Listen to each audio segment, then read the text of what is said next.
Hello guys, hi everyone. So ఈరోజు సింపుల్గా జీరా rice ఎలా చేసుకోవాలో చూసేయండి.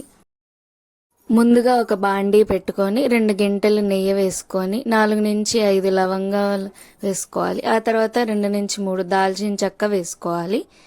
ఆ తర్వాత కొంచెం షాజీరా వేసుకోవాలి. తర్వాత కొంచెం జీలకర్ర వేసుకోవాలి. జీలకర్ర వేసుకున్న తర్వాత కొంచెం ఫ్రై చేసుకోవాలి. ఆ తర్వాత కొంచెం కరివేపాకు యాడ్ చేసుకోవాలి. ఆ తర్వాత మనం కట్ చేసి పెట్టుకున్న పచ్చిమిర్చి ముక్కలు వేసుకోవాలి. పచ్చిమిర్చి ముక్కల్ని కూడా మనం లైట్గా ఫ్రై చేసుకోవాలి. ఇప్పుడు ఫ్లేవర్ బాగుంటుంది. రైస్కి తగినంత ఉప్పు ఆయిల్లోనే యాడ్ చేసేసుకోవాలి. ఆ తర్వాత మన మెయిన్ ఇంగ్రీడియంట్ రైస్ వేసుకోవాలి.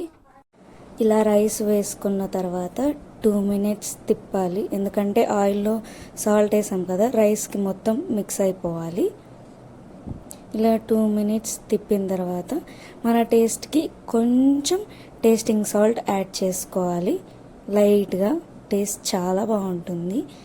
2 నిమిషాలు టేస్టింగ్ సాల్ట్ కూడా కరిగేదాకా తిప్పేసి ఆ తర్వాత 2 మినిట్స్ అలా ఉంచి స్టవ్ ఆఫ్ చేసి ప్లేట్లో సర్వ్ చేసుకుంటే మన జీరా రైస్ రెడీ. వేడివేడిగా తింటే చాలా బాగుంటుంది. సో ట్రై చేసి ఎలా ఉందో కామెంట్ చేయండి. Please subscribe to my channel.